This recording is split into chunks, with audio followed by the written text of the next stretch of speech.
नमस्कार, एक बार फिर से आप सभी का स्वागत है हमारे YouTube चैनल पे। आज फिर से मैं आप सभी के लिए क्लास 8 भूगोल चैप्टर 3 जिसका नाम है खनिज एवं शक्ति संसाधन, इसके जितने भी इंपॉर्टेंट पॉइंट्स हैं नोट्स के वो सभी आप सभी को आज बताने वाला हूं। तो आइए शुरुआत करते हैं। सबसे पहला पॉइंट कहता है खनिज क्या होता है, खनिज किसे कहते हैं।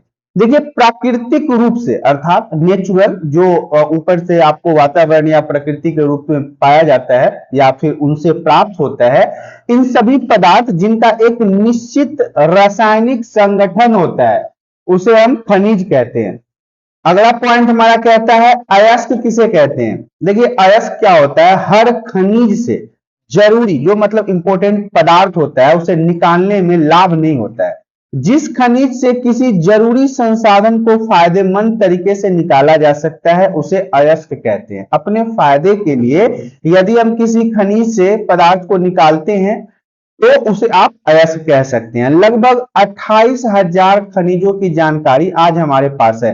अगर अभी आपसे पूछा जाए कि कितने खनिज की जानकारी है हमारे पास, तो आप बताएंगे 28,000 प्रकार के खनिज हैं जिनकी जानकारी अभी हमारे पास है, लेकिन उनमें से केवल 100 के आसपास ही अयस्क की श्रेणी में रखा गया है। तो हमारे पास 28,000 की क्वालिटी के आपको खनिज, लेकिन अभी 100 ही ऐसे हैं जिनके अंदर से अयस्क की श्रेणी मिलती है। बाकी खनिज के शोधन में बहुत अधिक धन और संसाधन लगेगा, बहुत ज्यादा पैसा लगेगा, इसीलिए इस पे अभी काम शुरू नहीं हुआ है और कोई मुनाफा भी नहीं होगा। मान लीजिए हम पैसा लगा रहे हैं किसी काम में और उससे हमें अगर फायदा नहीं प्राप्त हो रहा है तो सरकार इस प्रकार के काम को क्यों करेगी। तो आपने समझ लिया कि अयस्क किसे कहते हैं। अब हम आपको खनिजों के प्रकार के बारे में बताते हैं कि खनिजों का प्रकार क्या है। तो देखिए, संगठन के आधार पर खनिज को दो वर्गों में रखा गया है, मुख्यतः दो भागों में बांटा गया है। पहला है धात्विक खनिज और दूसरा है अधात्विक खनिज। जैसा कि नाम से ही पता चलता है, जिसमें धातु का गुण हो और जिसमें धातु का गुण ना हो। अब धातु किसे कहते हैं तो आपको पता है, जो कठोर है, चमकीला है, विद्युत का सुचालक होता है, धातु कहलाता है। ऐसे ही खनिजों के जो है दो प्रकार में बांटे गए हैं। खनिजों को मुख्यतः दो प्रकार में बांटे गए हैं, पहला है धात्विक और दूसरा है अधात्विक। अब हम जान लेते हैं कि धात्विक खनिज क्या होता है। तो जिस खनिज में धातु होते हैं, धातु का गुण होता है, उसे धात्विक खनिज कहते हैं। अपने विज्ञान में लेसन में पढ़ा है हमने, अपने विज्ञान के चैप्टर में ऑलरेडी ये सब पढ़ रखा है। जो वस्तु चमकदार होता है, विद्युत और उष्मा का सुचालक होता है, अर्थात विद्युत और उष्मा इससे होकर प्रभावित होते हैं। तन्य भी होता है, आघात बद्ध एवं कठोर होता है, उसे क्या कहते हैं, धातु कहते हैं। तो जो धात्विक खनिज है वो दो प्रकार के होते हैं। धात्विक खनिज को भी दो भागों में बांटा गया है, पहला है लौह खनिज और दूसरा है अलौह खनिज। लौह खनिज से क्या समझते हैं, जिसमें लोहे का गुण होता है। अलौह खनिज मतलब जिसमें लोहा का गुण नहीं होता है। तो लौह खनिज मतलब लोहे के गुण वाला खनिज और अलौह खनिज मतलब जिसमें लोहे का गुण नहीं होता है। अब हम जान लेते हैं कि लौह खनिज क्या होता है। जिस खनिज में लोहा रहता है उसे लौह खनिज कहते हैं, जैसे लौह अयस्क, मैग्नीज और क्रोमाइट।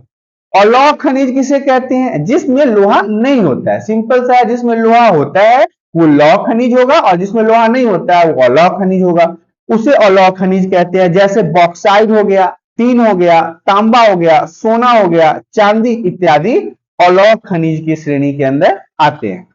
अब हम अधात्विक खनिज के बारे में बात करते हैं, क्योंकि खनिज के भाग को हमने दो भागों में बांटा था, पहला था धात्विक खनिज और दूसरा था अधात्विक खनिज। तो धात्विक खनिज को भी हमने दो भागों में बांट दिया, पहला है लौह खनिज और दूसरा है अलौह खनिज।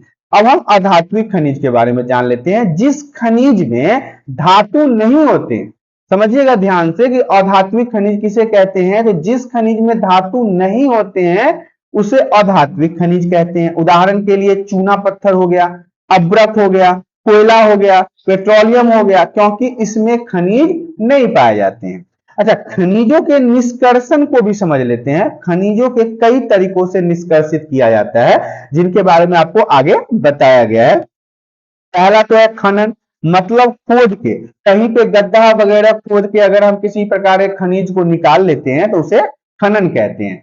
चट्टानों के नीचे से खनिज निकालने की प्रक्रिया को खनन कहते हैं। जो बड़े बड़े चट्टान होते हैं उसके नीचे से यदि किसी प्रकार के खनिज को निकाला जाता है तो इसे क्या कहते हैं? खनन कहते हैं।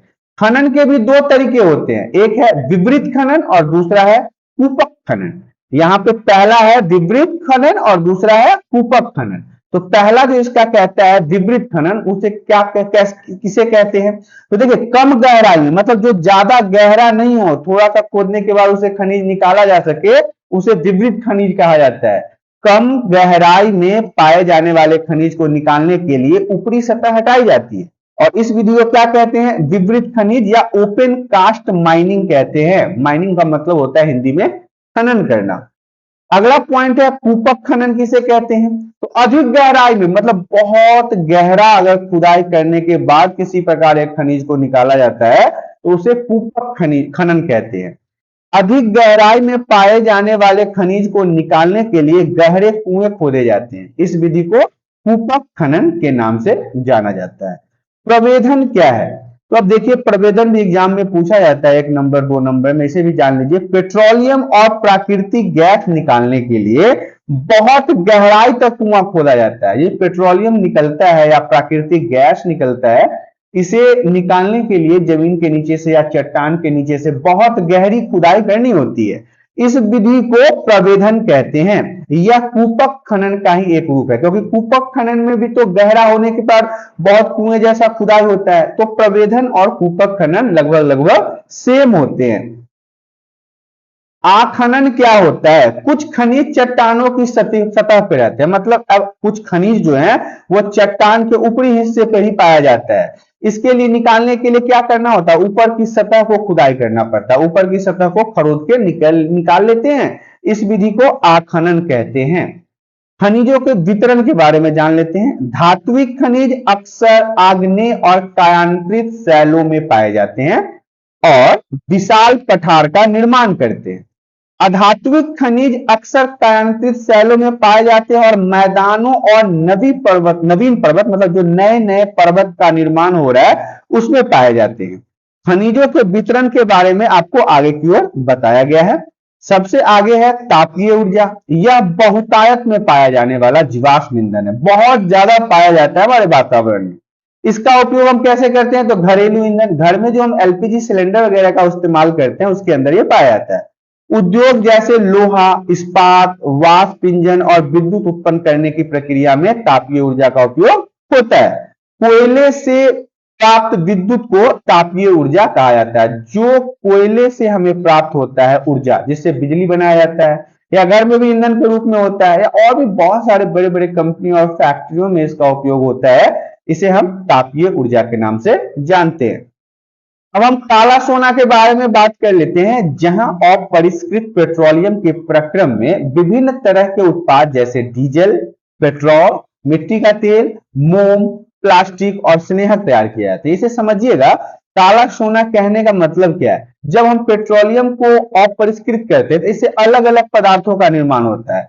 क्या क्या? तो पेट्रोल, डीजल, मिट्टी का तेल, मोम, प्लास्टिक, स्नेहक इत्यादियों को निकाला जाता है। पेट्रोलियम और इससे बने उत्पादों को ही हम काला सोना कहते हैं। पेट्रोलियम पदार्थ से जितने भी अलग अलग प्रोडक्ट्स बनते हैं, उत्पाद बनते हैं, उन्हें हम काला सोना के नाम से जानते हैं।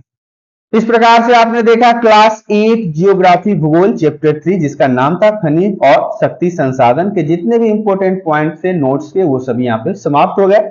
आशा करता हूं वीडियो पसंद आया होगा। वीडियो पसंद आया तो वीडियो को लाइक कर दें, चैनल पर पहली बार आए तो चैनल को सब्सक्राइब कर लें, ताकि इसी प्रकार के एजुकेशनल वीडियो आपको हमेशा प्राप्त होती रहे। आज के लिए इतना ही, धन्यवाद।